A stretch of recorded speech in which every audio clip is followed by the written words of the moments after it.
following program makes use of copywritten material as part of a psychological examination of music. All music copyrights remain property of their respected creators. I have exciting new news for you. I just have to read it off of this piece of paper that I had in my pocket. Just hold on a minute. Patio Cafe on the Square is now open Monday through Friday from 10 to 8 at 1115 University Avenue, serving you deli-style sandwiches, home-style lunch specials, craft beer, and select wine from the heart of downtown Huntsville. And for students and faculty at Sam Houston State University, get a second meal half off with the purchase of one meal of equal or lesser value. Hope to see you soon. Hey kids, welcome to today's show. In today's episode, we go into part 2 of our Real Talk series. No, this is part 3. Part 3 of our Real Talk series.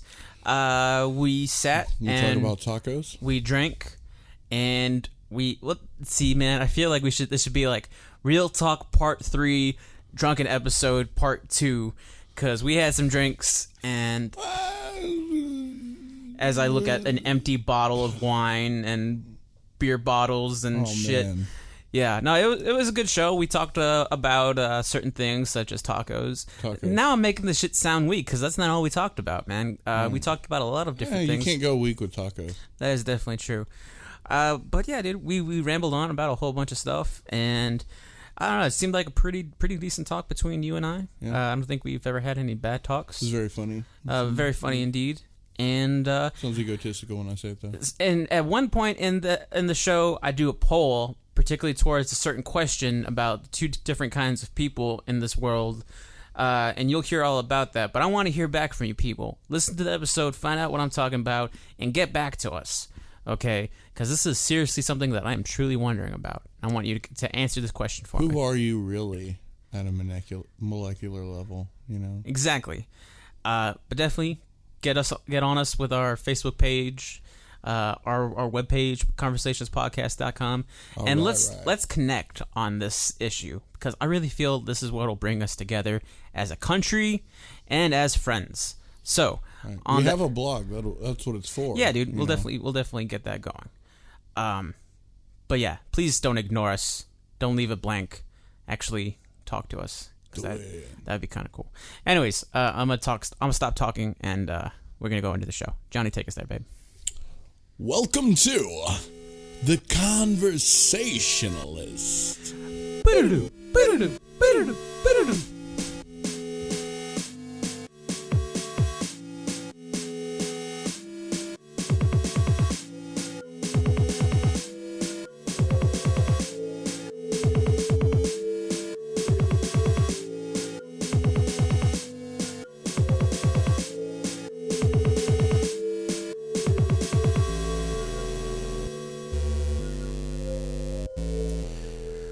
For a second, I heard it. Can you hear that water sound? Yeah. I thought I was picking up you pissing.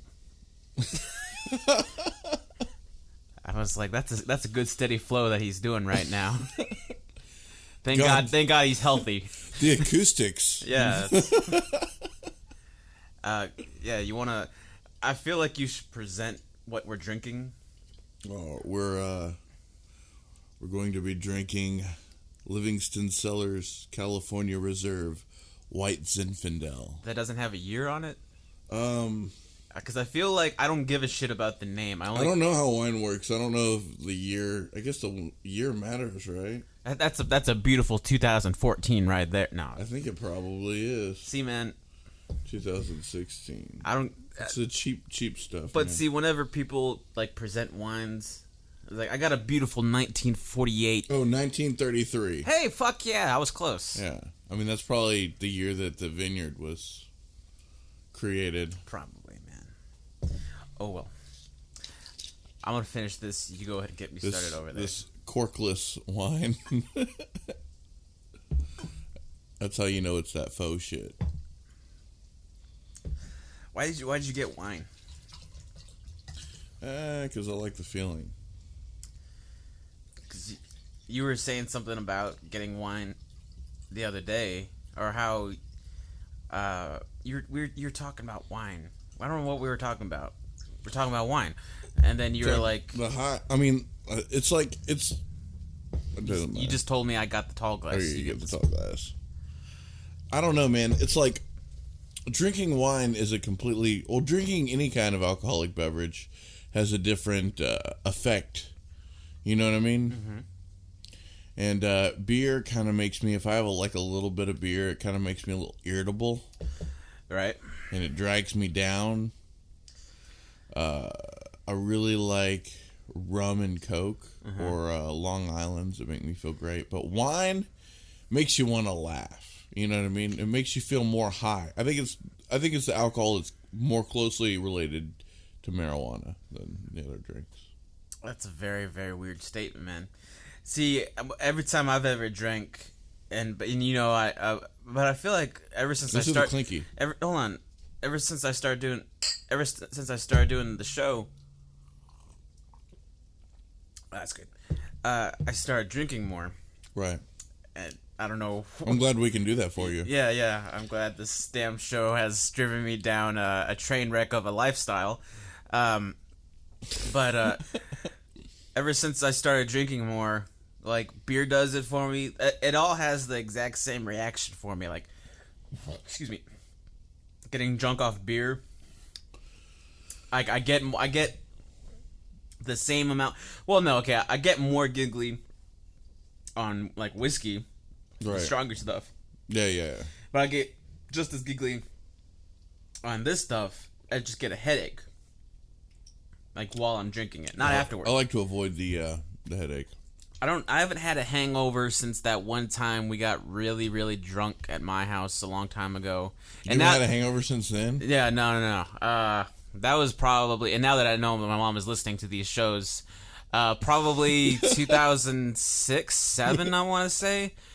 We got tore up, and I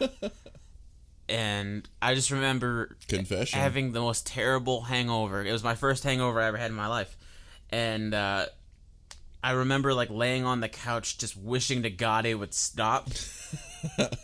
And I guess I wished hard enough because it stopped just as soon as my mom got home. So I was like, thank you. Right. And I remember feeling like all I had to do was just sort of like sleep it off. Because we were up real early, like trying to clean up. Like I remember the huge like trash bag full of like bottles and shit. And I remember we went to the gas station to throw everything away. And there was just this whole like this huge... sound of bottles just like and I remember thinking if people saw these kids fucking throwing away this huge trash bag of booze, like I'm sure they would have said something. Right. And then I remember I think you wanted to go to Jack in the Box to get food. That was always the case. Yeah. But I remember as soon as we came back, like I finally started to throw up. I didn't throw up in your car, but I threw up in my mouth. And I did I made that, and then you're like, whoa, and then you pulled the car, your minivan over, and then I puked on the side of the road. Man, those days. Do you remember that at all? Because I don't know if you... I remember the minivan. Yeah. So I don't know if that gives you any idea of a time frame, but yeah, that was probably the last hangover I ever had. Wow. Yes, it's been a long ass time. I don't know if that means if I've been playing it safe all along or if I just know the right spot to stop. Right. You know what I mean? Because like I've been so drunk. Like when we did our drunk episode, I was gone. Right. For a good majority of it. But as soon as we got home and we did the show, like I was starting to come down. So like I if you listen clearly, you could sort of tell when I come back. Because I'm not like, welcome to the show. You know, I wasn't like anything like that. I was more like, more like this level. Right. Well, I think the best solution for any time you drink too is sobering up with tacos. That is true. Even if it's fucking Jack in the Box tacos. Okay, I've got some beef with Jack in the Box tacos. Because was that a taco joke? That was a slight taco pun. Oh my! Just a little bit. Go on with your shitty taco beef, man. All right. So I don't like the fact that I don't really like Jack in the Box tacos that much. Mm-hmm. Mostly because you got that really crispy outside and then soggy as fuck middle. Oh yeah. And Not big on those. But when did that Taco start Bell. for you though? Because when we were in high school, we devoted a whole day. Yeah, we had Taco Day, but you know what? When we went to Jack in the Box to have Taco Day, everybody got tacos because that was our thing. Yeah. And as soon as I ordered a fucking Jumbo Jack, I got looks from all of you motherfuckers. I remember talking shit. I talked mad shit to you. I wasn't even ashamed of that. I was like, this is not fucking Jumbo Jack Day. this ain't Junior Bacon Cheese Day, whatever. It's fucking Taco Day. You're supposed to order fucking 5 tacos like the rest of us sane Right. motherfuckers. Right. I mean, they were cheap. I can't say I don't buy fucking Jack in the Box tacos because on occasion I will. It's just, you know why it's 50 cents a piece. Oh, yeah, You know totally. what I mean? Oh, It's yeah. not the greatest of quality. You know, But- honestly, my favorite of the fast food tacos, I'd have to say, is Dairy Queen. Oh, those are terrible. I love them. They're fucking terrible. Okay? I think they're great. You're trying to convince me of Right? all No. Don't get me wrong. They're not real tacos. Hold I'm on not a saying second. they're at taco level. Uh-huh. I'm just saying, you know, you've got basically 3 places in town, and Dairy Queen here sucks anyways. But you have 3 places. You've got the Jack in the Box, okay, and then you've got, well, technically you got 4. You got obviously Taco Bell, which those are all right, but I have those pretty frequently because I like Taco Bell a lot. You've got fucking Burger King, which is like the exact same thing as Jack in the Box. They have tacos there? Yeah. What? I'm pretty sure. No, okay, well, wait. They have the Whopperito now. Oh, I like the Whopperito. That's so fucking disgusting, dude. What are you talking about disgusting? It's fucking awesome. You're a sick freak. Anyways. Okay, continue pickles should be in burritos. on. Anyways. Continue on before I lay a bombshell on you of realization. Go ahead. Keep going. Oh, bombshell of realization. Keep going. Okay, you're at your fake-ass Whopperito. What else? All right. But then that leaves me to Dairy Queen tacos. Okay. There is literally a Mexican restaurant right up the road. Wait. Let me finish, motherfucker. There is a restaurant right up the road, okay, with a bunch of beautiful old Mexican ladies, okay? Beautiful. They'll sell you a real motherfucking taco for $2, Oh, man. okay? Tortillas are authentic. The meat inside of it is authentic. You get a little bit of onion and cilantro. You get a Yeah. little bit of salsa on there. I spent maybe $5 and off on like 4 tacos. Okay, Right. And my math is off. I'm sorry, but I got 4 tacos. They were like, they filled me up. That was a dinner. Okay, and it tasted real. It didn't have the fake ass rubbery imitation cheese. It didn't have the flimsy floppity fake ass lettuce. Okay, it didn't taste like they just dumped a whole fuckload packets of taco seasoning that you get at the grocery store on top can't of stand that shit. some fucking ground beef. Right. No, you got a real cow in there. You got some cow cheek. You got some cow tongue. You got some pork. You got some pastor. You got the best goddamn tacos in the world. Yeah. And you're going for a fucking Whopperito. No. Wait. Hold up. Wait. Yeah, Whopperito does hold up, though. But we're talking about tacos here. We're talking about fast food tacos. We're not talking about real tacos. There's a drive-thru. You can go to that same damn It restaurant. doesn't count as fast food. It takes maybe 2 minutes longer. No, I mean, it It's doesn't the count. exact same amount of time that you wait in the goddamn Whataburger, which you say that you like because you feel like they actually cook the food.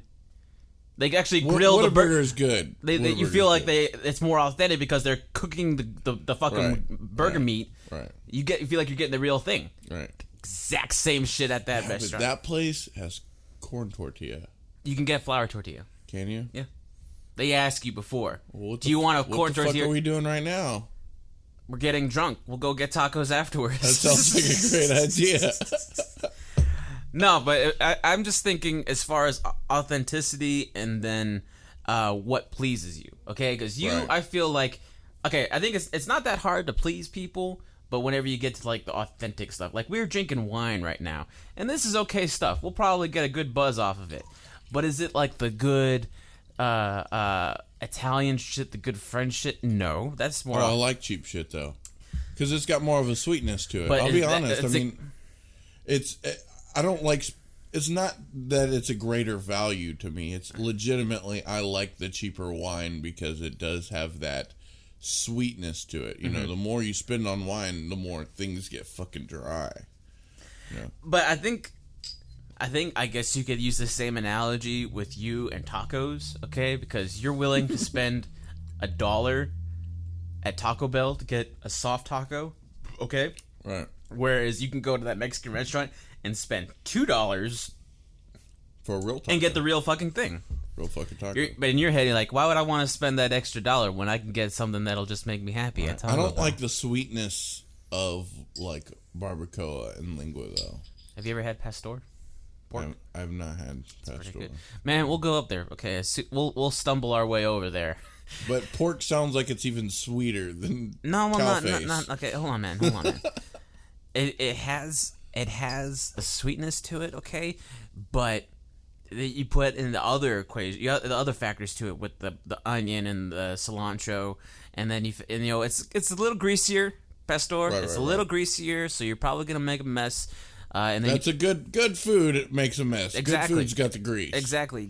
And then if you're gonna get a flour tortilla, it's gonna soak all that shit right up. Corn tortilla, it's gonna go right through it. It's gonna fucking Right through it.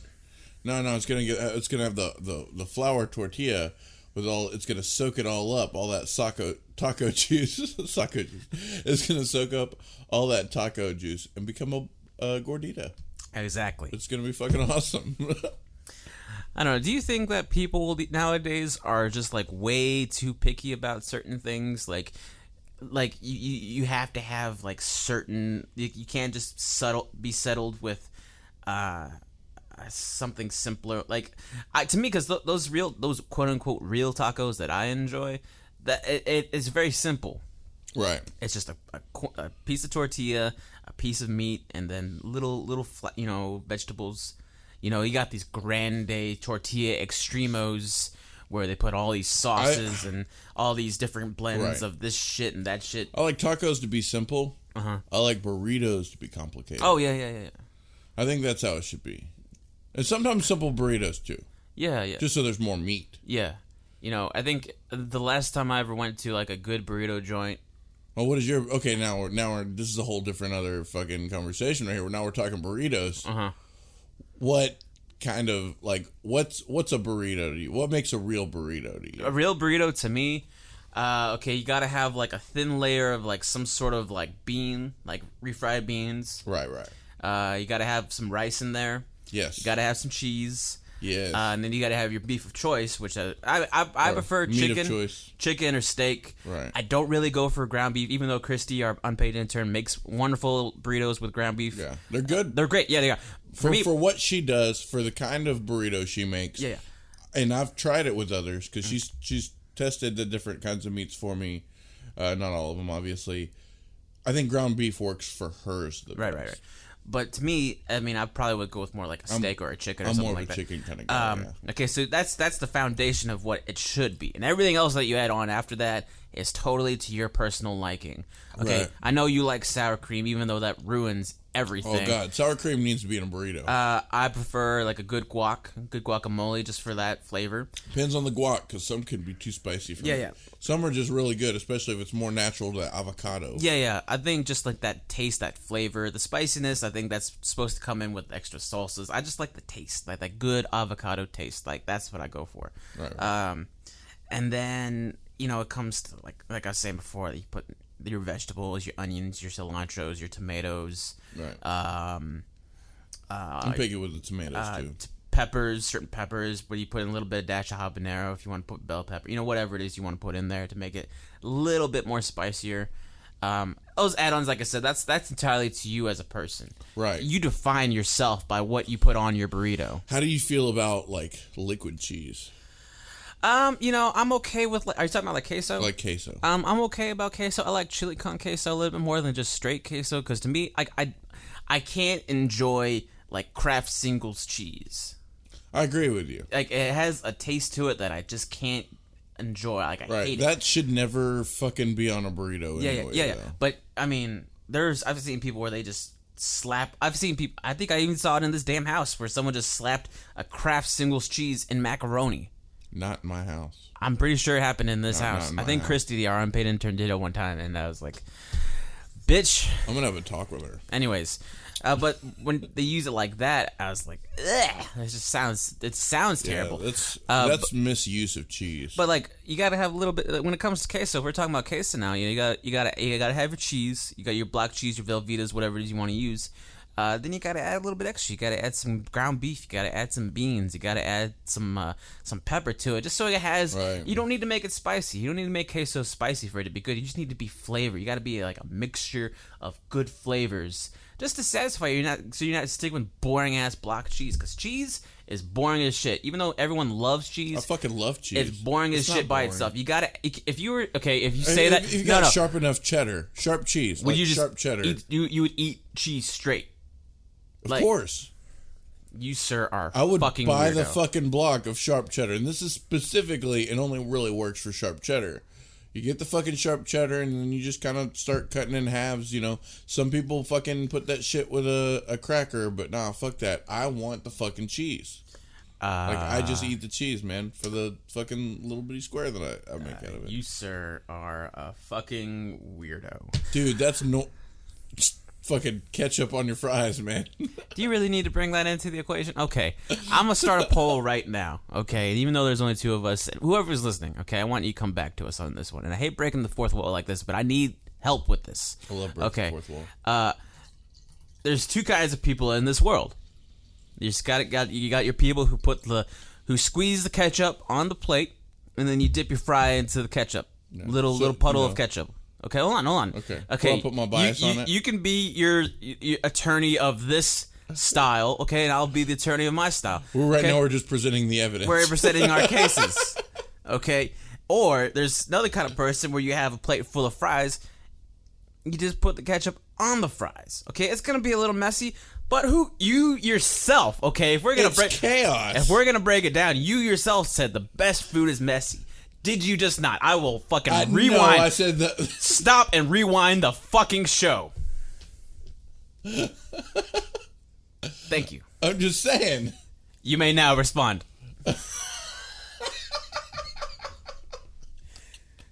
I'm just saying that, you know, you could either dip it, you know, like okay, first of all, this is also why it's brilliant that like fucking Chick-fil-A has their ketchup packets the way they do.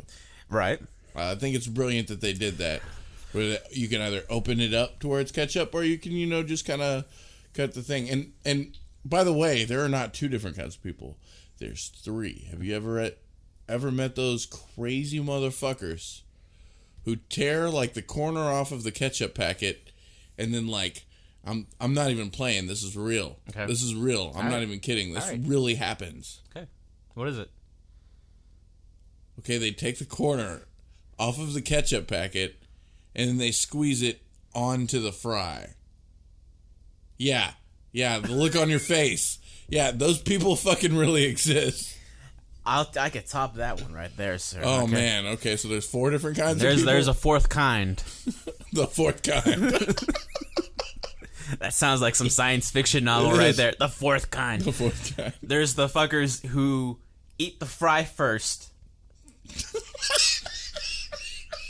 And then they take the bottle of ketchup and they gargle it. They get fucking bukkakied by ketchup all over their faces. So they got like 10 different ketchup squirt bottles at a time. Just all of my face. Gargling it. Yeah, and then you're calling me a freak because I put it on my fries first. What about that fourth kind, man? Can't be trusted. Anyways, no, man. I guess we can agree. Okay, we can agree on that one. But going back to your whole Chick-fil-A defense, I think also they're keeping in mind that, you know, since it's a drive-through, okay, certain Chick-fil-A's are on the side of the road, side of the highway. Okay, they put the thing as a fucking make it easier on you. Say you're going for a drive, you stop by the Chick-fil-A, you put the fucking thing of ketchup on the thing of fries or whatever, so you can fucking. Like a holster. Oh, I'm thinking of Sonic. That's what I'm thinking of. Sonic? Yeah, they do it too. No, you're talking about Burger King. Man, I'm getting all this shit. You know those fucking chicken fries? Oh yeah, yeah. The chicken fries container has it to where you can like a little Okay. holster for the. Okay. Do chicken fries get a pass because they're chicken and not French fries? Wait, what are they? They're chicken, but they're not French fries. They're chicken fries. It's chicken. It's not French fries.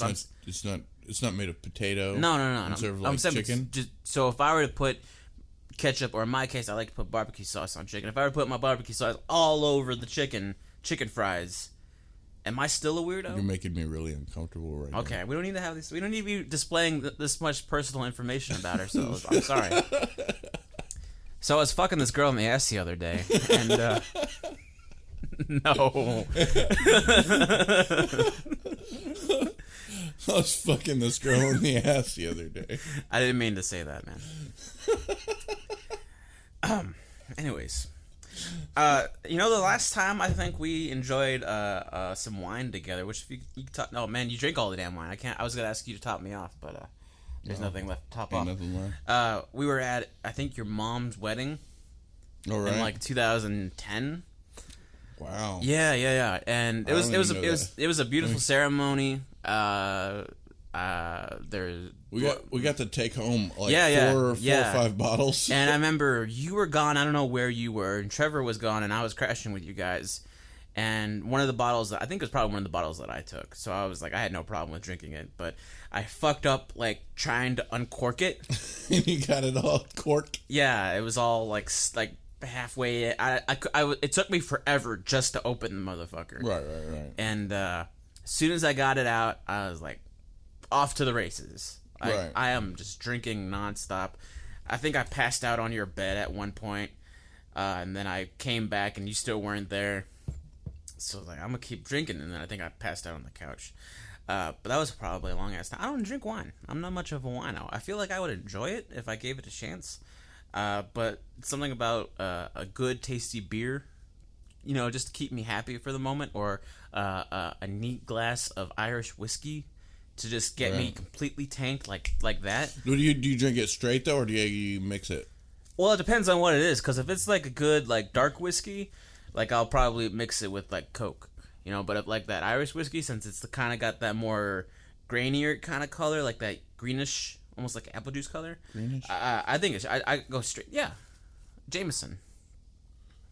You ever look at the color of what Jameson looks like? The bottle is green. No, man. Fucking the liquor itself has like that grainier kind of look, like that it has a lighter color to it than dark, like Jack Daniels or Southern. I know that it's a really strong one. Yeah. No, it does. It's become my drink of choice. Which Jameson? Yeah. It became my drink of choice probably a couple of years ago. Not that Evan Williams. No, I definitely don't go for that. My first drink that I ever went with was Southern Comfort, and that wasn't by choice. I was getting really drunk with Gary, our mutual friend Gary, and he was. I brought the idea to him. I was like, "Hey, man, we've been working on music all fucking week long." This was during the summer of like 2006 or 7, and I was like, "Man, we've been working on music all week long, man. We just been busting our ass off. We really needed to get fucking drunk tonight." And he was like, "All right, man, we're gonna, as soon as we get done, because we usually work in the afternoons and all night long." Right. So he was like, "As soon as we get done, we'll go to the liquor store, we'll pick some stuff up, and we'll get going." And he went to the liquor store that was like right down the road from his house. Right. He picked up a huge bottle of Southern Comfort and a huge bottle of Evan Williams. And I pretty much just claimed the Southern Comfort for myself, and he claimed the Evan Williams for himself. And that being the very first time that I ever got drunk, that was an experience. Do you remember the first time you ever got drunk? No. Man, I remember the first time. Well, I don't know why. First time I ever got drunk? Yeah. Shit, man, I don't even know how to dig that far back. Man, well, I guess I have more working brain cells than you do, because I can remember far back then. I remember I used to like sneak like little swigs of alcoholic drinks when I was a little kid. Right. Like, so I feel bad because like I feel like I'm one of those people that like I could say like I've been drinking since I was like 11, because I used to take swigs of like tequila Right. in my house when I was 11. I think everybody's really experienced that though. Yeah. So whenever it got to that point, but I never got drunk. It was always like that real intense burning feeling you get from drinking like liquor for the first time. Right. That drink, that feeling that makes you make that look on your face, like it's a good burn. That whole thing. Right. But we got drunk together, and I remember the steady decline of like I'm standing, now I'm leaning against the wall, now I'm falling down the wall, now I need to sit down, now I'm blacking out, and then that's when you showed up later that night, and then my infamous Johnny, are you really here right now story began. You really here? Are you really here, man? You really here? Yeah. Those were great times, man. I'm surprised that you don't remember. I mean, maybe because back in your prime days, there was probably more things that you were under the influence on, right, to make you not remember such things. But I remember these things. Right. Well, I mean, I didn't really romanticize. Maybe it's the moment that I romanticize than the actual. The moment that follows, or like the situation. Right. That I romanticized other than the actual act. Because being a teenager and and getting drunk for the first time, yeah, you could kind of say that that's sort of like a moment. That's sort of like, you can romanticize that moment for the sense of like you're rebelling, you're doing something you know you're not supposed to do, and you're feeling alive. You're having so much fun doing these things that you have to wait 6 more years to do.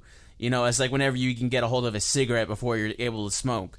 Like, oh man, I'm breaking the rules right now. This is so fucking cool. That whole feeling of fucking being cool, right. or giving yourself this image of being a cool guy. That's what I think is more worth it than just than doing this. Like, we could just take a sip of fucking, Livingston, whatever the shit is, White Zinfandel. White Zinfandel is awesome, bro. But it's not all that cool. Cool as fuck. But back in the day, I mean, if you're a soccer mom, right? Speaking of soccer moms, man, hey, let's dive into movie talk. That's the effect noise to go and transition to the next segment. So there's this movie that's coming out soon. I want to call it. What's the name of it? The one Kidnapped. It's called Kidnapped. But in parentheses, I want to be like a soccer mom's revenge or like something like that. Okay, so like the soccer mom is like her kid gets kidnapped right in front of her eyes. Her kid gets napped. Yeah. And then she sees it happening right in front of her, so she's like, ah, like screaming like, Billy, no, and like chasing after. She jumps in her fucking soccer mom minivan, which looks almost like your fucking minivan. Kidnapped. And she goes into this high pursuit race down fucking the freeway in her minivan. And like she's trying to like do like the whip arounds and like all the passing through traffic, and like cars are flipping over and there's explosions and fucking the soundtrack. It's your soundtrack. Fucking intense. Is that my soundtrack? It's the song you've been playing for the past 10 years. It's all this high octane, high intensity shit going on throughout the entire preview, and she's in her fucking minivan. And her fucking sockers are rolling all over the back. Fucking high C punch drinks are like falling out of the chest. Zebra cakes and all snacks are falling all over the place. And she's in this high pursuit chase to find her boy. And then she does this whole bit. As long as my boy's still breathing, I'm gonna get him. Like, she does this whole spiel and like, well, what happens if he gets killed? Are you just gonna stop? Are you just gonna be like, all right, I'm done? Like she goes on this huge rant, like, I'm gonna get my boy back. You can't stop me. You can't stop a mama from getting her baby back.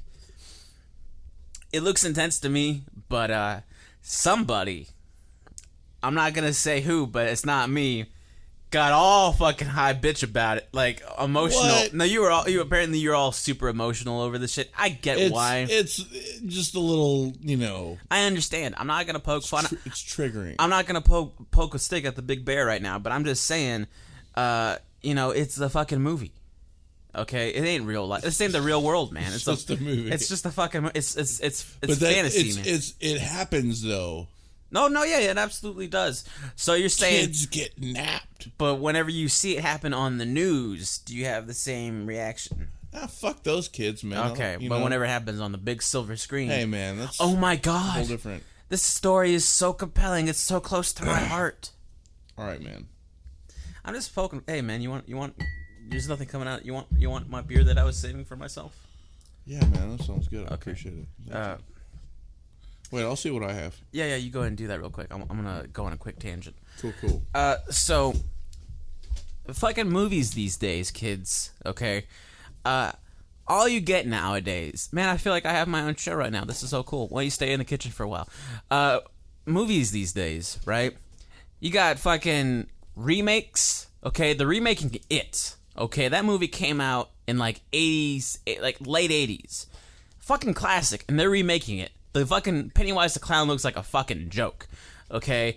Then you get fucking comic book movies. There's gonna be 18 more goddamn comic book movies made before the year ends. Okay, I didn't even know there was that many. Hold on a second, I'm going on my thing real quick. Right. I didn't know there was that many comic books in the fucking comic book universe. Okay? But they're all gonna get a damn movie.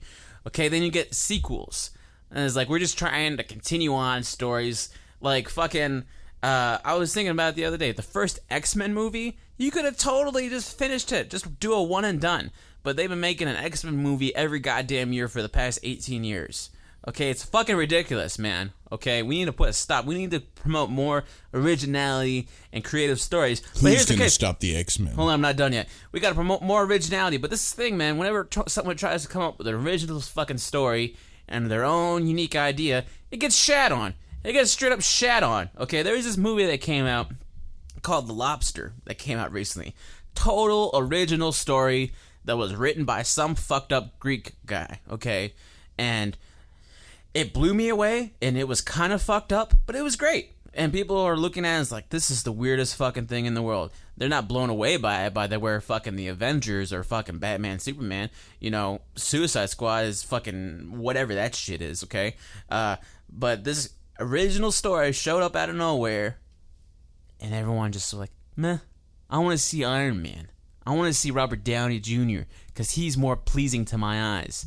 Not this fucked up story about if a guy doesn't find a woman in 40 days, he gets turned into a lobster. And that's my piece. That was a nice piece. Mic drop. You just dropped the mic. Totally did. You can still hear him and all. What are you going with? You're gonna go with was that Michelob Ultra Lime Cactus. This actually comes from the vagina of a cactus. I'm alright with that. That's pretty good. Okay, I want to include you on my little tangent. Oh, appreciate it. Thank you. Do you feel like okay, because like I was saying before, you get remake after remake, you get sequel. Ooh, guess what else is getting a remake? What's that? Tales from the Crypt. Get the fuck out of here. Guess who's doing it? Oh, we just had a conversation yesterday about this person. Who? M. Night. Get the fuck out of here. What? M. Night Shyamalan. Oh, wow. Is redoing like a 9-episode version of, like, with a whole new Crypt Keeper. Oh, no. Yeah, no. I feel the same way. It couldn't possibly be better. No, it's not. It's in M. Night Shyamalan. Do you remember that short period? I saw somebody comment saying, please don't After Earth, my favorite 90s show. See? I was telling you, that was a genuine shitty movie. Do you remember that tiny period of time, though, when Crypt Keeper was, like, more, like, grimacing and more scary than he was before he was, like, throwing out, like, shitty puns? No, he's always been the same. I don't know, man. There was one point where... I mean, I think the beginning, he was the creepiest. Yeah, that's what I'm saying. But at the beginning, he also had the equal amount of puns. But there was a point whenever whoever was writing that shit was like, hey, we're kind of getting somewhere with these shitty-ass jokes. Let's keep it going for the for like the camp value of it. But before, it was just like... For the kids. You know, back in the day, he was the Crypt Keeper. You know, it's like... You can't show the light side of the Crypt Keeper. He's the Crypt Keeper. You know, he's like, hello, my preciouses. You know, that's fucking Gollum from Lord of the Rings. But you know what I'm saying? Like, he's supposed to be like eerie and creepy. You know, the creepy Crypt Keeper kind of guy. But now it's like Crypt Keeper. Hello, kitties. The Crypt Keeper could do fucking 15 minutes at the Comedy Store if you wanted to with his shitty jokes. Like, oh god, and I would be there. Yeah, dude. But going off what you're saying, you just told me a few seconds ago how they're remaking a classic like that. Okay, right. They're remaking it. They're gonna they just released a Jungle Book movie. They're gonna make another one in like 2 years. True story, bro. Really? They're just constantly remaking, rehashing, telling the exact same story. All these damn stories are the exact same damn stories. Do you think? And here's another fucking twist. Okay, well, I'm gonna break from the movie vibe for a second, and I'm gonna go to the music vibe for a second because we always like to talk about music. I read something the other day where it's like there's this trend going on. I think it's something about more like millennial music, like anything past the 2000s. Right. Where it's all doing a similar kind of like notes. Yeah, like 3 similar notes. Did you see this? Yeah. Okay, I saw this and then I was listening to the music and I was like, it's all the same fucking thing. It's all different kind of variations of it, but it's all the same shit. Okay, and I can fit myself into that category because after you left, we wrote a song that had similar kind of like the same pattern. Yeah. As a little bit drawn out more, not so da da da. It was like da da da, but same pattern, same notes, same whatever. So I'm a victim of it as well. Right. And then it goes back to fucking, was it Beethoven, Mozart shit or whatever, and how it's supposed to, na na na na na na na na na na na na. It's all. And those are da da da. Yeah. So there's a certain pattern that's just constantly being used over and over and over again with our medias or our entertainment. We can't fucking think of anything else. So we're just gonna do the exact same damn thing. I think that it leaves more open space for creativity. To do the same thing over and over again? No, for everybody else to do the same thing over and over again. You know what I mean? It gives us more opportunity to be artists, to create something completely new. So it, instead of like that whole Chinese democracy thing, we've got a whole new, outside of the box thing. We've got more opportunities to be different. You know what I mean? Because when it comes down to it, more and more, it seems like there's less ideas and less things we can contribute. But when things kind of assimilate to that one style, that kind of thing, we could do fucking break off and do our own fucking thing. And so all those people that are, not all connected to that whole. So what you're saying is, while all those fuckers are doing the exact same thing, do your same thing, we'll go over here to the side and we'll come up with okay, so you're talking about the minority is what you're talking about, man. Right. Okay, I could see that, man. I'm just saying there's more opportunity for everybody else to be creative, and step away from that whole bullshit. No, I see it, and maybe I didn't see it from that perspective. I'm trying to take it from the listener's perspective, okay? Because I think before you take off your listener cap and you put on your musician hat, you're always you're always just a listener. You're always taking everything in, whether it be for pleasure, for the analytical purposes. Right. You're always taking information in.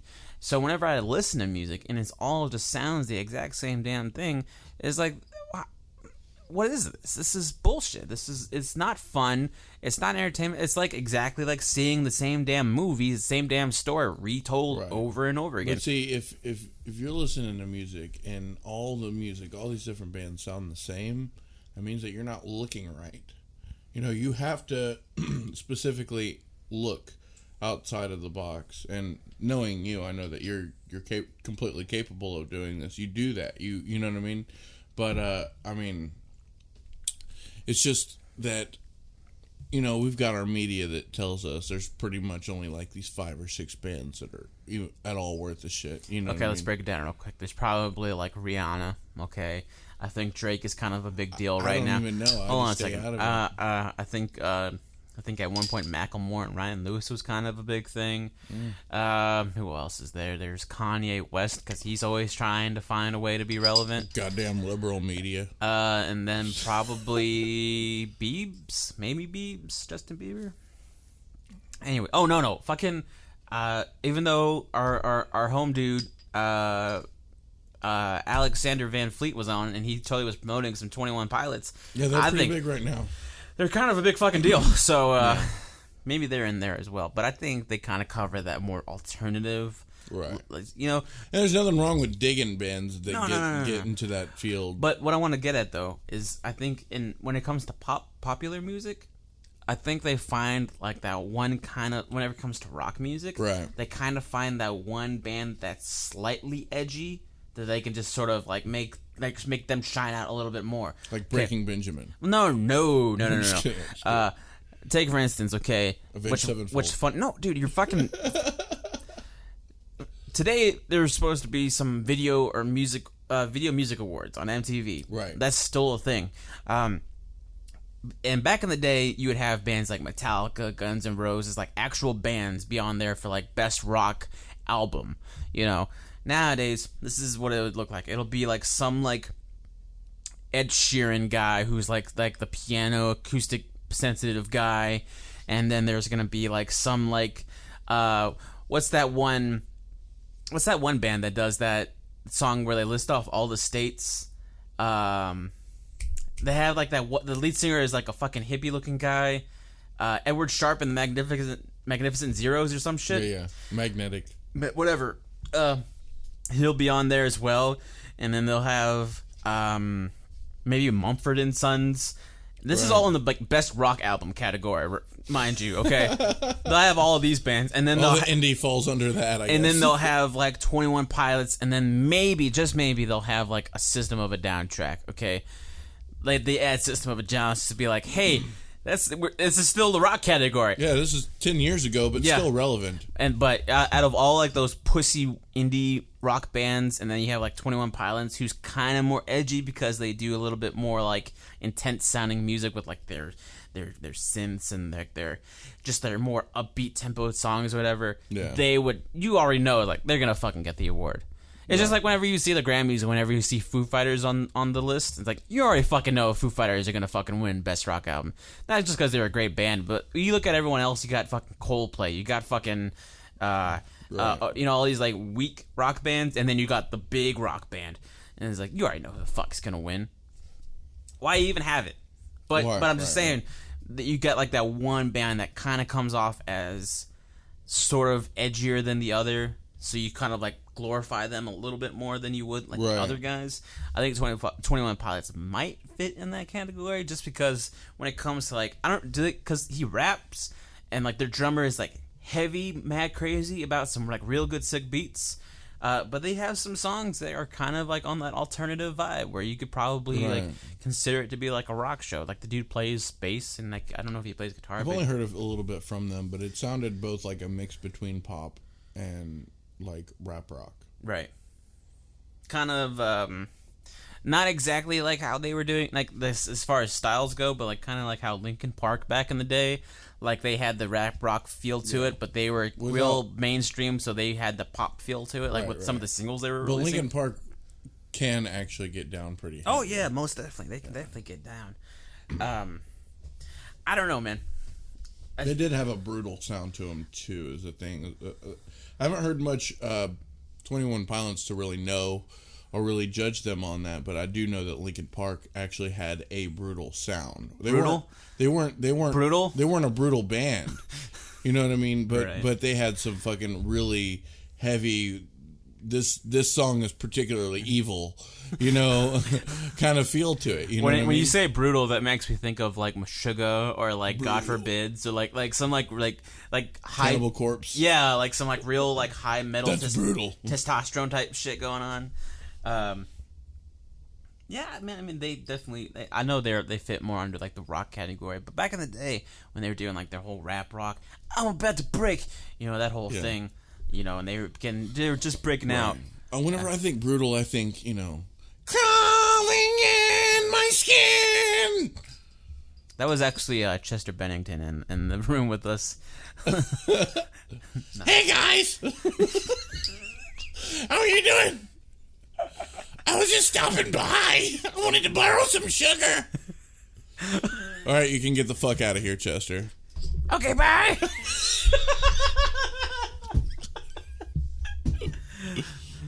That's funny. No, I thought you were trying to do your Crypt Keeper impression for a second. Oh, no. I gotta ask you, dude, why were you watching Jeff Foxworthy whenever I came in the house today? You know, not that I was looking for any real comedy. Mm-hmm. It's just I was just kind of curious. All right. You know? I think that's the best word to describe, like, when you're in high school and you're in gym class and you're in the locker room, curious. You know what I mean? Like, it's the best way to describe it. So, no, I'm trying to imagine you in a gym locker room and just sort of like peeking your eyes over, like, huh? What you got over there? God damn it, that guy has some great abs. Anyways. Oh, he's got that V. I hear the ladies talk about the V. You come up to that guy like, hey, how do you get that V that you got right there? I'm just checking you out right now. How do you get that V? I'm trying to get the V myself. Yeah. But how far does it extend? I don't know. I'll have to ask him. So the next time you go to a gym, yeah, definitely ask him. Right, exactly. Anyways, you're talking about equally as likely.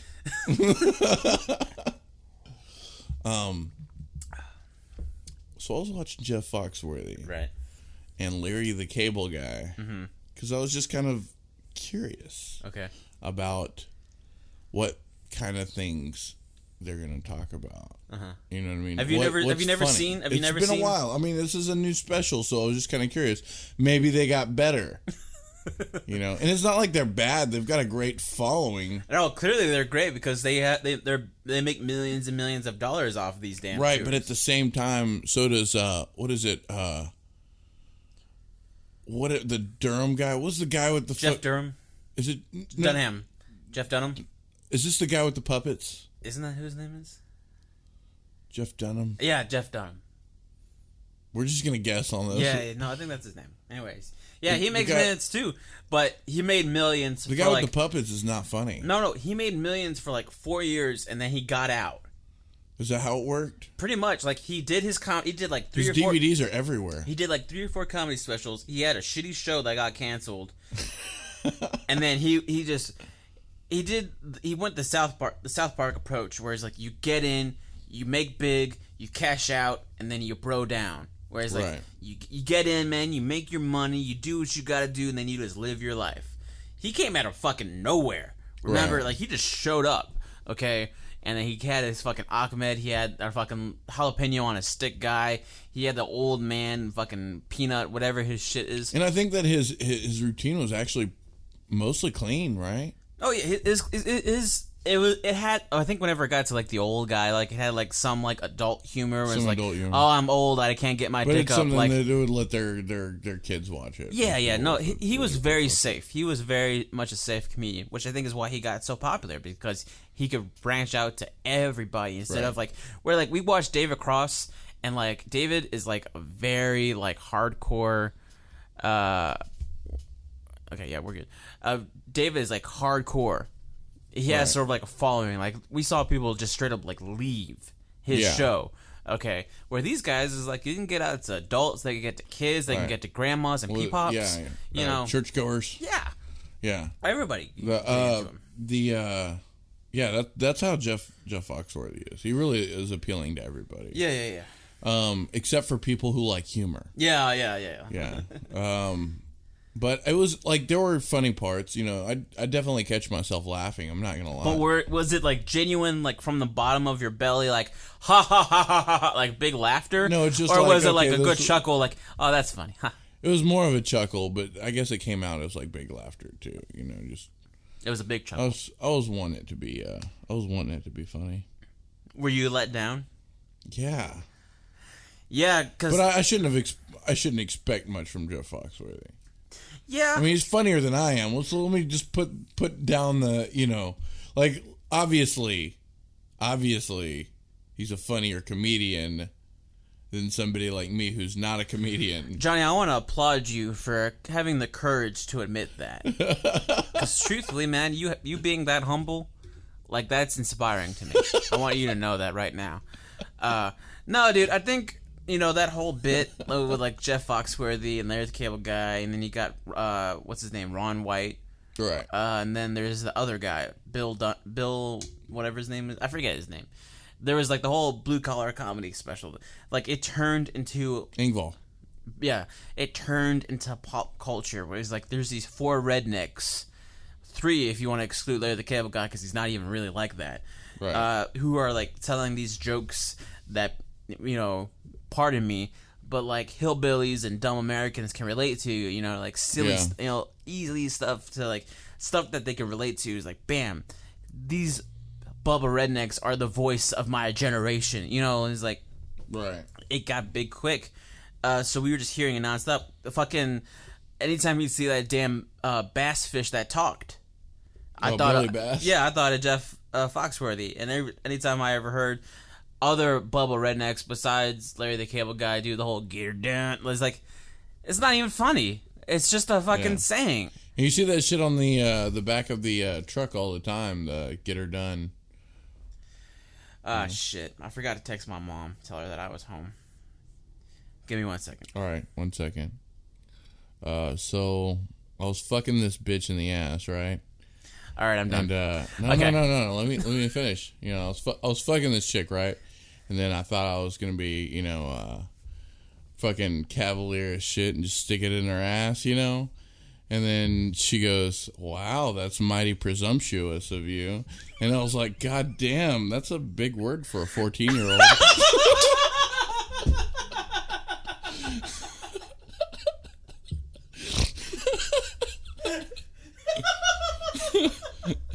Not a true story at all.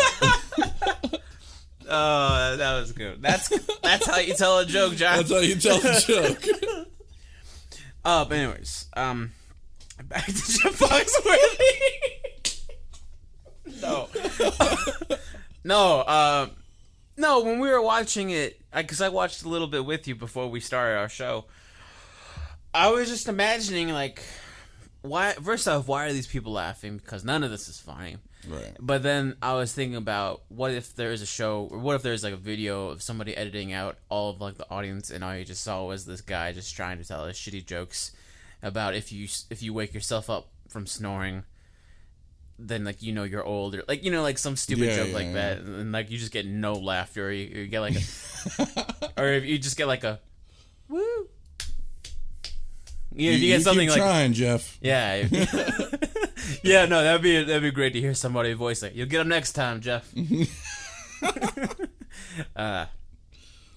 I don't know, but what I was saying to you is, like, after we watch something as, like, just graphic and dirty and, like, almost morally wrong as, like, David Cross's whole performance, right. Which, if you gotta watch David Cross's Make America Great Again. It's real funny, but it's kind of on that border of, like, whoa, he's saying some shit. There's one joke that he said, like, close to the end. I don't want to repeat it because I don't want to give it away, but he says one joke and it's like, whoa, man, I laughed, but in my head I was like, oh my god, I can't believe you went there, David Cross. Right. But it was funny because, like, at the end, I can't believe you went and no, there. because at the end he was like, listen, I've been a comedian for like 27 years. If you don't know what my content is like, then you're just fucking yourself, because, like, this is what I always do. Yeah. So if you're walking in here expecting, like, a good clean show, then you're not gonna get it. Right. And honestly, that's a lot of the reason why I like Louis C.K. Because Louis C.K. can tell the most awful of jokes, but at the same time, you can really read that his demeanor's not that far. Yeah. You can really get the vibe that he's actually a pretty humble guy. You know what I mean? Totally. And you get a good vibe from him. David Cross, on the other hand, you don't really know if he's a serial killer. Right. He's definitely got the beard for one, that's for sure. You don't really know what's behind David Cross. Like, I don't know. I saw him on a Scary Movie 2, and I just, like, I was young enough to where, like, I got like a really negative impression of him in that. Like, Really? even From though that it was movie? funny, yeah. Oh wow. But I mean, I just kind of got like this guy's a little too heavy for me, a little too edgy, you know. And now I've grown up and I like edgy. Right. So it's I really like Louis C.K. in the demeanor of you can tell he's a good guy. Yeah. Do you like comedy that is more edgy, or do you prefer it where it's just like a well-crafted, like a joke that makes you like makes you kind of think a little bit to where you can like see, you know, like even though it was Go with the latter, with the like edgy. No, the second thing, the one that makes you kind of think a little bit. Yeah. Because makes you think. Because I was thinking about that. What's his name? Mulaney, that guy. John Mulaney, yeah. He's not all that edgy, but he's not edgy, no. He says some really funny jokes, like stuff that's just real crafted out to kind of like guide you to this place, and then when you get to the end of it, it makes you laugh your ass off. Right. You know, I like it when it's like that. Versus, even though the whole joke he did about fucking a 14-year-old girl in the ass was real funny. I mean, there's no real backstory to it. You know, right. Where did you meet the 14-year-old? Like, why did she so willingly give it to you? You know what I mean? Like, how am I supposed to believe this? Right. You know, you're just going for shock value now. There's no substance to it. Yeah. You know what I'm saying? Well, a lot of times the comedians, you know, try to really push it. This is a true story. You know, this is a true story, blah, blah, blah. Yeah. And I just want to make it very clear that the joke I told a minute ago. Right. No. Is not. No, I absolutely believe you.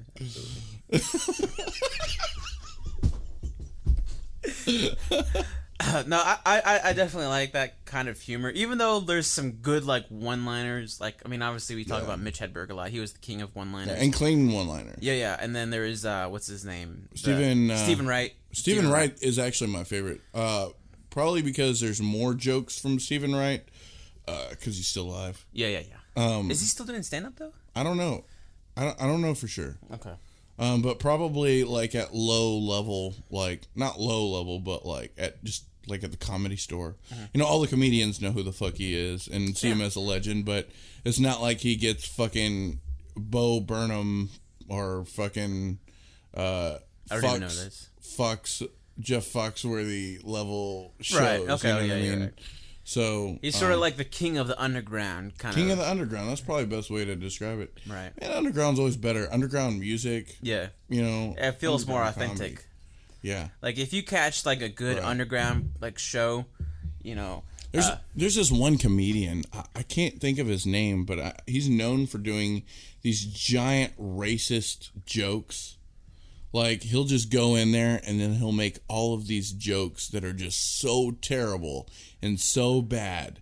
And all the fucking real comedians laugh their ass off because they realize that this is really an act. Yeah. Like, there's nothing really deep inside of him that's racist at all. Like, but he just goes in there to offend. And so, like, he's really appreciated in the comedy world, but as far as like if you went to go see him live and didn't know what you were going for, like you'd be like, this guy is a terrible person, right? You know what I mean? You would storm away from your table. I am offended, sir, and then you would kind of leave.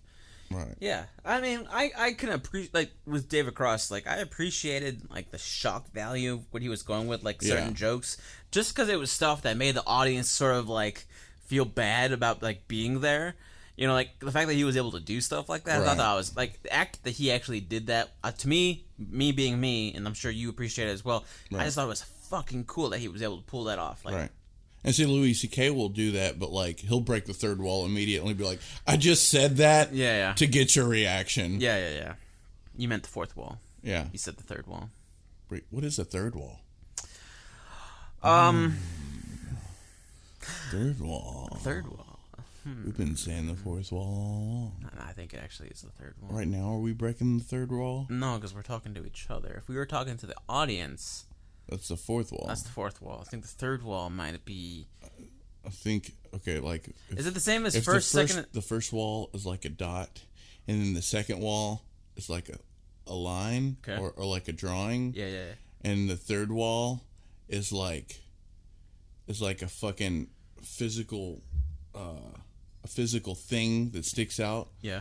And then like a a fourth wall is like a movie, like with that thing, that sticks out moving. Oh wait, that's dimensions. Yeah, that's dimensions. Oh shit. Man, you tripping, dude. All right, so no, man. It's fucking this girl. See, man, you just. Am I killing it? You're killing it, man. Man. You're. Oh, and I was fucking this girl in the ass. I was like, how the fuck am I gonna buy all of these Girl Scout cookies?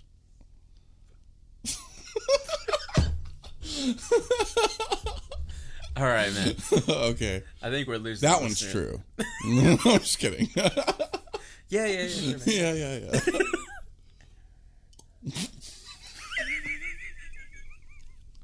All right, so yeah, man, I got to go see Manson and Slipknot the other night. Yeah, dude, we saw Slipknot last year, but it was Slipknot, Lamb of God, yeah, Bullet for My Valentine, yeah, and Motionless in White. Motionless in White. It was a very metal show.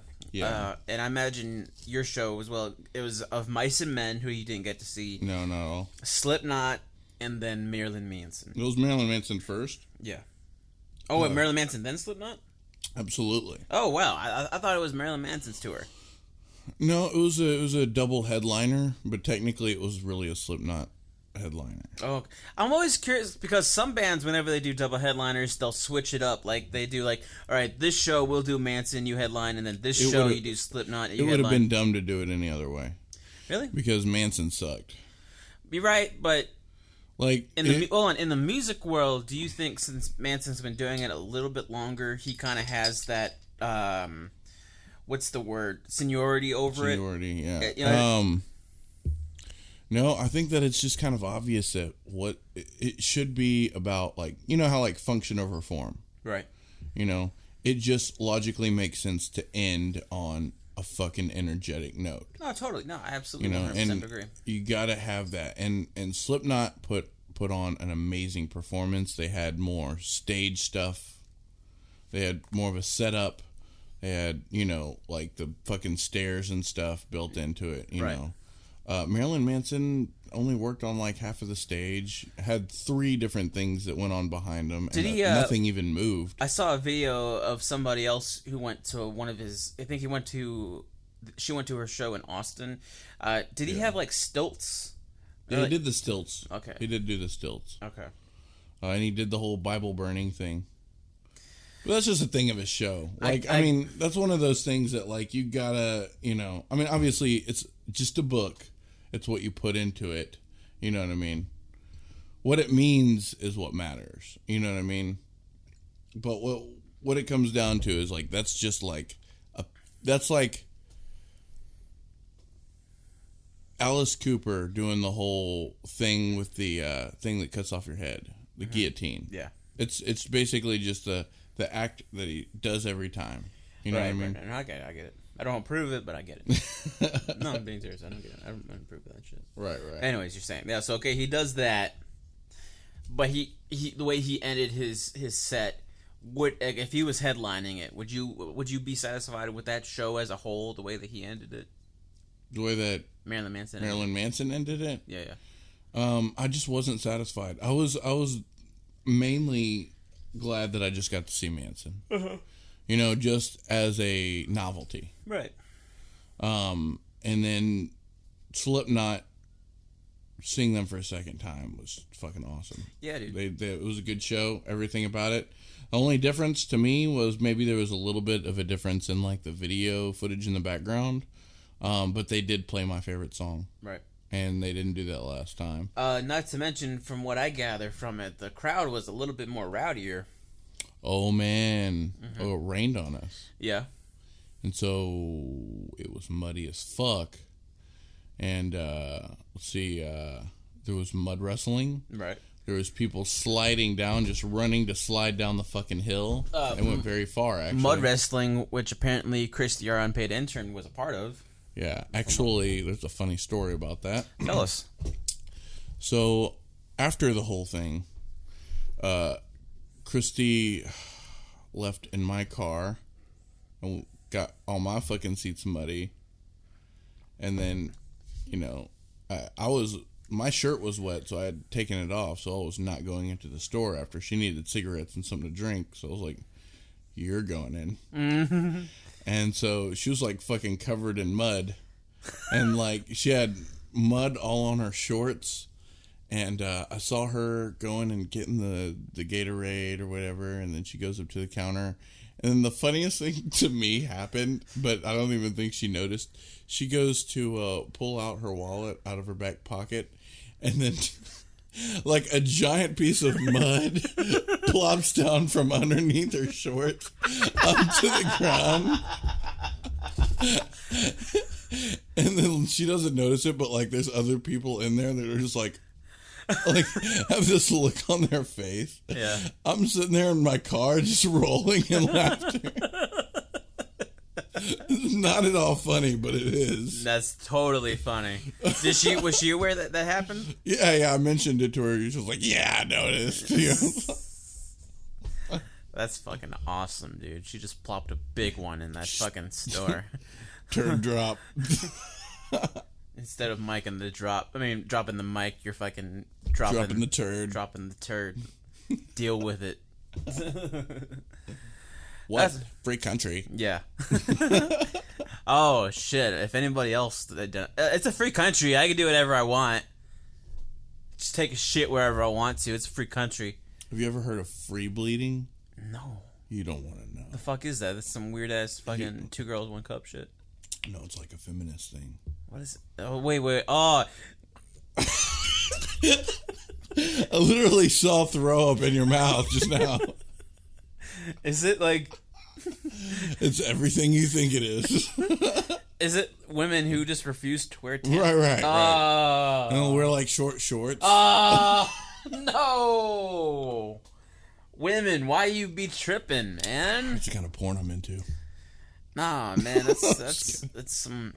But what... Okay, hold on. Did you see that shit that happened at UT where it's like a bunch of like college girls are like having some protest rally and like... With the dildos? With the dildos. Do you see that? That was in Texas. That's what I said, UT. Yeah, University of Texas. Thank you for verifying what I'm saying. Yeah, fucking UT. No, what Nico's saying is correct. Yeah, man. They're like anti-gun, pro dildo. Pro dildo. Yeah, and I think it's okay to be pro dildo. No, no, I respected it. I was just because like, okay, she was like, gun control laws in America are crazy. Like, yeah, I agree with you. And then she was like, fighting absurdity with absurdity is what we're doing. It's like, fuck yeah, I totally agree with that one bit. But then she was just sort of like rambling on and on about like, if you can carry a gun into a school, why can't you carry a dildo into a school? And it's like, okay, you're kind of getting off on this shit. Like, I get what you're trying to do, and I respect what you're trying to do, but you just kind of... I can just see, like, one of them using one in class. What? It's a free country. Yeah. He's got his gun out. Yeah, no, that's probably what they were trying to... I don't get it, though, man. Like, I don't understand. People nowadays they're always just trying to fucking get the attention, get the mass media to watch them. Also, I'm not anti-gun control. I'm just against, like, the ban on guns. Yeah. No, I don't think we gotta ban guns. I mean, we just gotta fucking watch out who the fuck's buying them, man. I feel like we don't need to have certain guns. Yeah. Absolutely. I mean, I think, okay, you have a pistol, right, which there's a great use for it. You can get yourself a Glock, or you can get yourself a revolver. There's different layers of that type of shit. Certainly. You're a pistol, a shotgun for your home, like if you're trying to protect your home. All of these work for your home. And then maybe a rifle if you're hunting. Right. And not even, I mean, a rifle as well. Yeah. I mean, rifle, totally cool. Yeah. Machine guns. Fucking Uzi. What situation do you need a fucking Uzi for? Okay. Right. A fucking M4. I mean, granted, okay. Unless some shit hits the fan, I don't see us starting a second American Revolution and us fighting back. Okay, so right. I mean, that's how I feel on the issue, but at the same time, it's not that big of a deal to me. What would be a bigger deal to me is if there was a ban on guns. That would bother me. Oh yeah. It's like, it's where do you choose what? I mean, it. That's why it sucks that it's like a two-party thing where you gotta like choose a side. Yeah. Because both sides in extremity are fucking wrong. You know what I mean? Totally. So, I mean, same thing, politics, kind of. No, yeah, for sure. And we don't need to make this preachy about certain politics, whatever. But I think, there's certain things that were implemented from the very beginning, the Bill of Rights, Right. certain things like that, which, were bestowed upon us on our country by our founding fathers, blah, blah, blah. And then people starting to get a little bit more like, well, maybe we should just kind of think it up a little bit about as far as free speech goes and right to bear arms. I mean, why the sudden change? What's going on? Right. What are you trying to do behind my back? I'm trying to, live my life as an American citizen. You're trying to fuck me up. Right. That's how it works, man. That's fucking crazy. There's people out there just trying to fuck you up. Yeah. They live. Yeah. To fuck you up. That sounds like a really good album title. Like, live to fuck you up. Like, you live to fuck me up, or I live to fuck you up. Like, fucking people over. Like, we live to fuck each other's up. Man, fucking. That's where it's at. That's where it's at right there, brother. We gotta start a fucking brutal ass metal band. Oh God. Bleeding the Black Death. Bleeding the Black Death. We live to fuck you over. Prophets of Rage. Huh. Dude, man, I still haven't listened to any of that music, but you haven't listened to any of it in yet. the fucking Is it out? 12-hour span since we last talked to it. I think it's out, yeah. But they're being the supergroup band of Rage Against the Machine, Cypress Hill, and Public Enemy, which just sounds like it's fucking just dope as hell. Like you have all these different elements from these, like a fucking supergroup like that. I've seen supergroups before, and they were just like different personalities, but they're just sort of like it was different personalities in one band, but it was like the leader of the band and his sound that they all did. So there was really no character to it. It was just one character to it. But you really probably feel like they're bringing the Rage from Rage Against the Machine to it. They're bringing Chuck D from Public Enemy's probably bringing his feel to it, and Cypress Hill, dude, what's his name? Be Real? Be Real. Yeah, he's like, we ain't going out like that. We ain't going out like We ain't going out. Yeah. He's bringing his feel to it. He's probably supplying a lot of marijuana to that band. Because that's the stuff that he does. He has a show on YouTube where it's literally, he brings guests into the car in his garage and, like, they just smoke out his car. And, like, they talk about shit. Like, so, what's going on, man? Like, them just sitting in his car in his garage. I think that the only difference is that there's a camera now. Yeah. Yeah, totally. Yeah. It's a fucking little thing on YouTube now. Like, I'm doing this anyway. I might as well make a quick buck. Yeah, try and get sponsors out of this shit, man. So what's up, Britney Spears? Right, man. How are you doing? Is that a Be Real impression? That's Be Real. That sounded like a fucking damn dirty Mexican. Whoa. I don't. How are you doing, Britney Spears? That's what you I sounded don't like. associate myself with those. Okay, sorry. Neither do I. Just kidding. El Salvadorians. Hey, if you want to make me puke, say that word one more time. Anyways, man, I don't know how long we've been going, but I think we've been going for a good while. If you want to start to wrap it up a little bit, try to wrap it up. Yeah, sure. So I was having a great time at that concert. Yeah. Go back to the fucking concert, man. Yeah. Slipknot Wreck Shop. Right. They were hard in the paint. What? They were hard. Were they hard in the paint? I don't know how hard they were. I didn't feel them. Okay. There was a. I wish they would have kept going. There was great mud pits, man. Yeah. People were crazy. Were they throwing the mud? Yeah. Actually, Christy was the first one to throw mud. She started it? She fucking got a piece of mud in her hands and she just throws it out in one direction. And I'm not even kidding. That fucking really happened. She's like the first one to throw mud. Did she like scream? Ah! No, she pretended like she wasn't the one throwing mud. It wasn't me. It was pretty crazy. I would have been all like warrior about it. Like I would have like just like gone all over my face, like face paint, and like to battle. you know. They can take our lives. It got pretty bad though. I'm glad that like last time we went to Slipknot, the mosh pit rolled into us. Yeah. You know, there was no way out. You disappeared from where we were. I was in the very front. Yeah. I was against the rail. You're like, fuck this mess. I'm watching this band. Yeah, that's the whole reason I was there. I wasn't there to watch the goddamn mosh pit of fucking angry white kids. Every time I go to a Slipknot concert, I've got to like stand sideways. Right. Because I got to watch the pit, make sure I don't get hit in the face. But at the same time, like, watch the band because that's what I'm there to see. Yeah. Like, I wouldn't mind buying tickets for, like, seats. Oh, yeah. But I don't know. Last time I spent money on buying seats. What concert was it? It was just... it was Korn.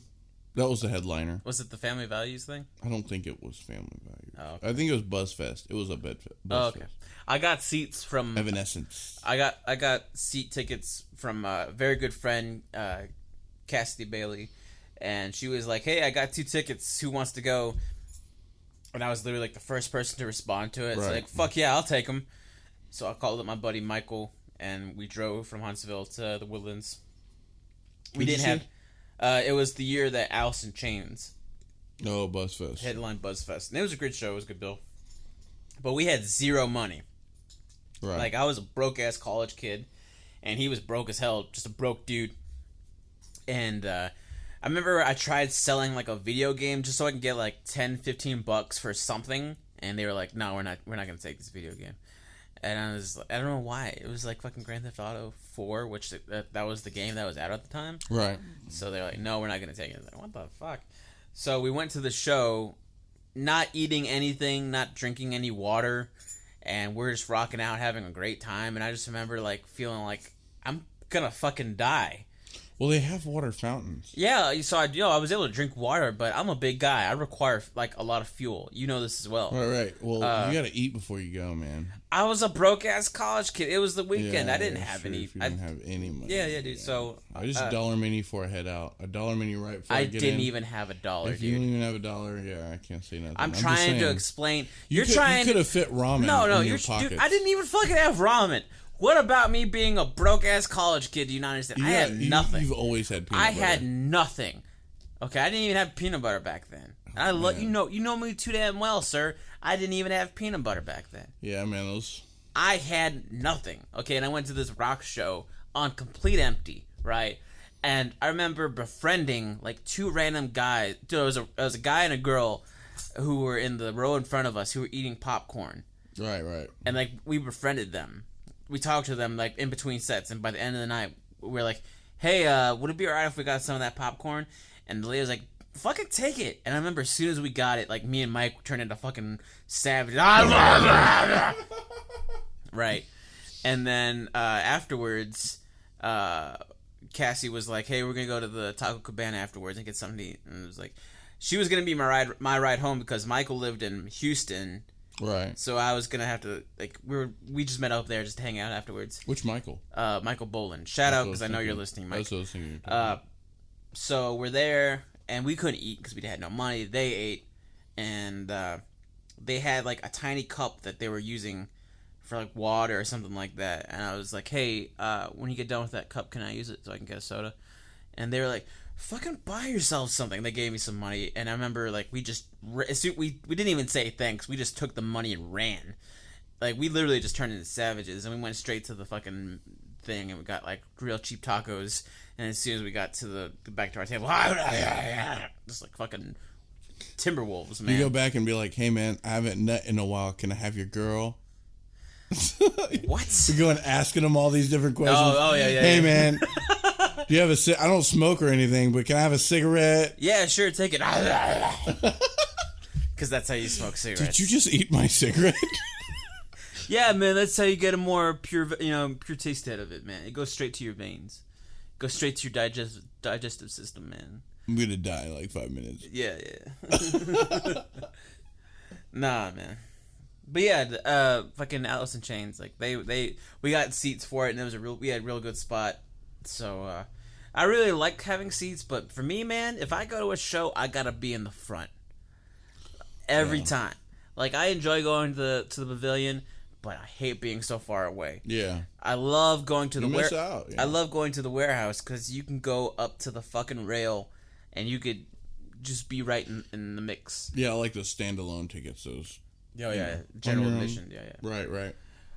To me, that's the best way to experience the show. Because when you think about it, man, when you're listening to music, you're in that moment of the music happening right in front of you. Yeah. You know. And you can elbow your way to the front. Yeah, totally. You know. Or you're just a smart person like me, and you get there really fucking early, so you're in the front of the line, and then you just go to the front and not have to elbow anybody. People look at you like you don't have a life. Yeah, I don't have a life. And I don't. I got nothing to be ashamed about. Looks like you have to stand 2 feet of far away. Yeah. I may not have a life, but I'm in the front.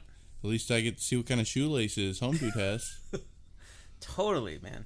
It's like, yeah, you really don't have a life, man. Why are you looking at me like that?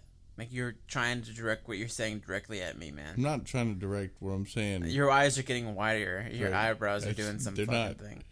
They're not doing anything. Anyways, man. No, if you're gonna go to a show, I think you gotta go in the very front of it. You gotta have your hands on the rail, and you gotta watch your heroes right in front of you. You know, that's because that's how you experience music whenever you have the headphones on. Like, they're right in front of you. You're in that moment. You're on the stage with them. You know, like, the closer you can get, the better. If I could jump on stage and I could dance around and I could spin around and be crazy with them on the stage, that would be a dream come true. But until then, I'm on the front row against the rail, reaching my hand out, just trying to touch my heroes.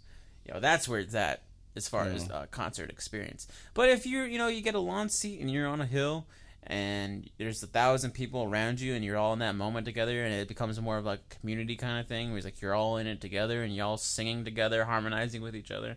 You know, that's cool too. Yeah, man. I can respect that. It's a family. Yeah, dude. We were talking about Slipknot. He has this bit, and it's a bit because he does it all the goddamn time. But whenever he's trying to address the audience, he's always like, "My friends." He says, "No, fuck that. My family." My family. And then the audience screams a little bit louder because, like, Corey Taylor thinks we're his family. Yes. Yeah, that's. I mean, Corey, man, because I know you're listening to this, man. Like, stop fucking doing that. We know we're nothing to you. Yeah, dude. We know it. We're maggots. But we've accepted it. Yeah. No, it's cool, but I mean, just stop doing it, because you're gonna go to Dallas next week, or you're gonna go to Dallas tomorrow, and you're gonna be like, "My friends." Nah, fuck that. My family. It's like, I thought I was your family, man. He was in Dallas 4 days ago. He was. Why would he go back? I don't fucking know, man. It's a fucked up story. Sounds like family to me. Yeah. I don't even know what that means. I was trying to make a joke, and there was like really no punchline. He had nothing, man. I just had the punchline. It wasn't even a real joke. No, it wasn't, man. But great showmanship. Yeah. That guy. He's one hell of a Charlie Chaplin. For sure. I'm surprised that band's still going, man. Even though I know people don't particularly like Slipknot or like that heavy metal music, you gotta appreciate that band because they've been doing it since like what 2000, 1999, 1998, like 99. Yeah, they've been going. I watched Manson, and like he looked like he was like on drugs. Yeah, like he was either drunk or he was on some shit. And I heard like rumors that him and Johnny Depp have been smoking like meth together. Yeah, right. It would make a lot of sense. But he couldn't talk very well. He was very like, the words weren't coming out right. Yeah. Kind of like whenever I talk. Yeah. Except I'm not on anything. Yeah. Except for wine. Right. But when Corey Taylor from Slipknot talked, he was like the most sober guy you've ever met. Right. You know what I mean? Like everything was just so free, so full, like the way that it was supposed to be. Like that's why he was headlining. That's why they were headlining. They put on a great show. They were very clear about what they were doing. They were at least, appearance-wise sober. Mm-hmm. You know what I mean? Yeah. And it was just a great show. There's nothing about it that wasn't a great show. Slipknot definitely should be on a lot of people's bucket list, I think. Yeah. I mean, like I said before, I know there's a lot of people that aren't into that style of music. I think that whether you like it or not, you would enjoy the concert. Yeah, because Slipknot. There was one point in their career where they stopped being a metal band and it turned into an act. Not so much in like downplaying their musicianship, but if you go to a Slipknot show, you're gonna get the pyro, you're gonna get the stage, you're gonna get like the visual. But I think that's what they were originally going for too, because it is still a form of shock rock, right? You know what I mean? I mean, there's a reason why there's masks. Yeah. Reason is money. Do you think that Kiss would have ever fucking been known if it wasn't for the makeup? Probably not. I mean, granted, they started with it, and then they took it off, and then they did some fucking disco album that was like, whatever. They did a disco album? They did. I heard they did like a, what was it, Kiss Christmas or something like that? Kiss Save Santa, or some shit like that. No, they do everything. And you know what? They're fucking geniuses as far as like the business aspect of it. Right. Because Gene Simmons is making millions and millions of dollars. Their music wasn't bad. It was okay. But their music wasn't good. Do you know that it's considered glam rock? No, I didn't. Yeah. There's a song I like from Electric Six, and I think the main reason why I like it is because it's like really touching on that Kiss sound. What song are you talking about? She Is So White. I don't think I've ever heard that one before. It's like white, she is so white like the light, never like the night. But it's good, like the musical aspect of it sounds like very fucking, very Kiss. Right. And my favorite thing that ever came from Kiss was the Sony Dreamcast game, Kiss Psycho Circus. Oh, yeah, I remember that. Did you? Because I never heard anybody ever else talk about that game. I remember. Like, that game I really liked. It was like Doom in a certain degree, but it was still, like, exploring, too. Yeah. You know, it's a lot of fun. It was probably my favorite Dreamcast game. I didn't have a Dreamcast. I went from a Sega to a Sega Genesis, and then after that I went to the PlayStation 1. I skipped the whole Dreamcast thing. Did you? Yeah, I went about that life. Yeah, I had it for a little bit, and I had like 30 or 40 burnt games. I never realized that games were being burnt back then. Man. Yeah, games were being burnt back then, but I think Dreamcast was the only one where it was like as easy to do. Mm-hmm. PlayStation, I don't know if I ever had that status because they've got this black discs. Yeah. I don't know if it mattered. No, I don't think it did. But I know that Dreamcast had those burnt games, and that's what I had, and it played, and I had a lot of them. That's cool. It was like the first time I had a system that had like a fuckload of games. You're right. So like, you know, a lot of the other games like I only had like maybe 9 or 10. Yeah. You know, PlayStation 1 or, you know, PlayStation 2 had a lot of opportunities. Oh, they had a lot of games. Yeah, they did. No, yeah, they did. Xbox didn't have too many. They had a decent amount, but they had only a few that were actually good. Okay. Because there was plenty of games out there that were just not worth your time. 360, on the other hand. Oh yeah, no, there was came with a lot of games. Oh yeah, there was a period where 360 was ruling it, and then fucking the Xbox One came out and the PS4 came out, and then it was like PlayStation's turn to fucking own it, and I think PlayStation's kind of killing it right now as far as video games go. Right. But like I've said many times before, I like the Xbox One, but I really like No Man's Sky. Oh yeah. Are they making that for that? Yeah, they're gonna make it for it soon. So you could play it all you want and leave me the fuck alone. I gotta start over again. Yeah. But it's all the same. Yeah, it's all different, but it's all the same. It's all gonna be the same. Anyways, man, I'm gonna finish this glass of wine, and I think we can go ahead and call it a day. We can go about them tacos. We could stumble our drunk asses over. I think that sounds like a great idea. Yeah, dude, it sounds like a great idea. All right. Anyways, man, it was great talking to you, man. I always enjoy talking to you. All right. Let's do one more clinky. All right. Hey, man. Thank you, sir. Good night. Goodbye, and good luck.